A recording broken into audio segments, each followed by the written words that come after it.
without some news of it, get into England, and preparations were made to repel the foe. Troops were collected at Tilbury, ready to attack the Spaniards in case they succeeded in landing.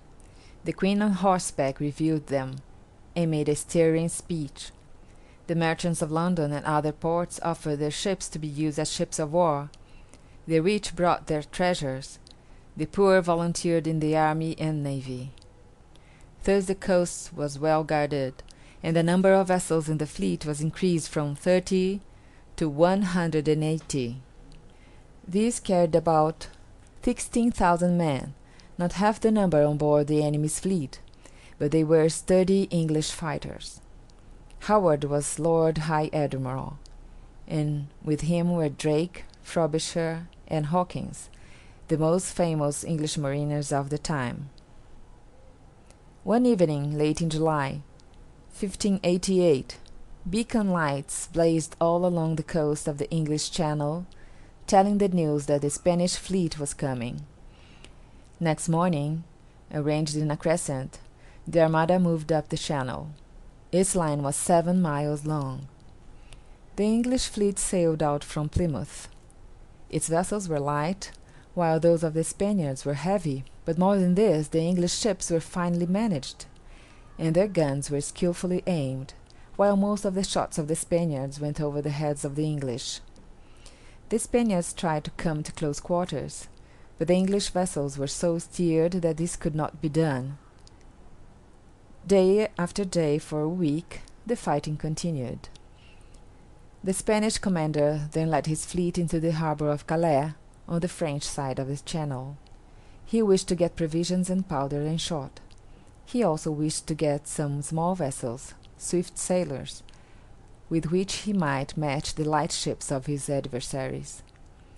The English fleet followed, but it would not be allowed by the French to attack the Spaniards in the harbor. To force them out into the open sea, the English turned 8 of their oldest and poorest vessels into fireships. Tar, rosin, and pitch were placed upon them.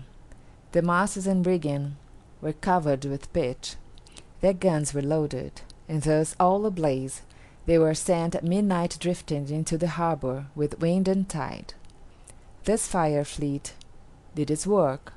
It did not indeed fire any Spanish ship, but it so alarmed the Spaniards that they sailed from the harbor into the open sea, and there the English attacked them. Many of their ships were disabled, and 4,000 of their men were killed in one day's fighting. Next day the Spanish commanders held a council of war. The question to be decided was whether to try to sail home through Howard's fleet, or go round Scotland and avoid his guns. It was determined to attempt the voyage round Scotland. So the whole remaining Spanish fleet, or perhaps 120 vessels, steered toward the north. On the coast of Scotland there are dangerous rocks, and when the shattered Armada neared the Orkney Islands, violent storms arose, which wrecked many of the ships.